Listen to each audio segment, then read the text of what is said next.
Assalamu alaikum wa rahmatullahi wa barakatuh. Alhamdulillah. Rasailun min al-Quran.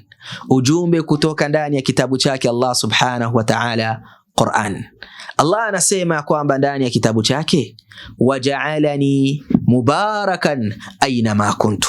Anatusimulia habari hizi, anasema huyu nabii wa Allah alisema kuambia watu ya kwamba na amenijalia Mola wangu kuwa ni mwenye baraka mahala popote ambapo nitakapokuwa. Laysa almuhim, ndugu yangu, wewe kufikiria na kujiuliza aina takun, wapi utakapokuwa, wa innama kaifa takun. Lakini la muhimu wewe kujiuliza na kujifikiria ni wapi, ni vipi utakavyokuwa.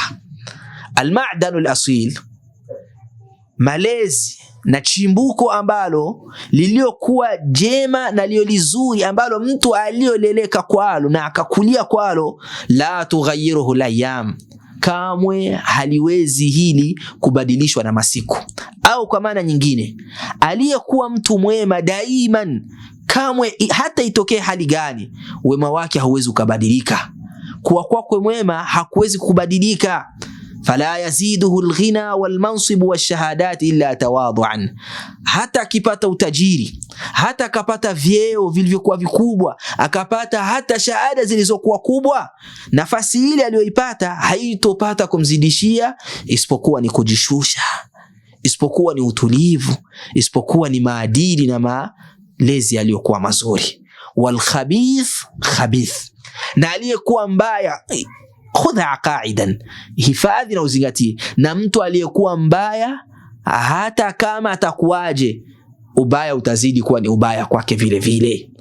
Sawa kwamba huyu atakuwa ni mwenye kuweza kufutiwa viatu vyake, anapakusiwa viatu vyake kwa kuwa ni waziri, akawa na nafasi kubwa, tambua ya kwamba aliyekuwa mbaya atadumu kwenye tabia yake ile ile ya ubaya.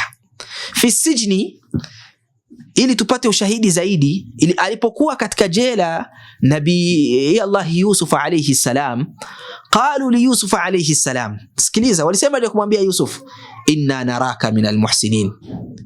Yusuf, hatukuoni wewe isipokuwa ni mtu mwema tu, hatukuoni isipokuwa kwako ni wema, hakuna tunachokitambua.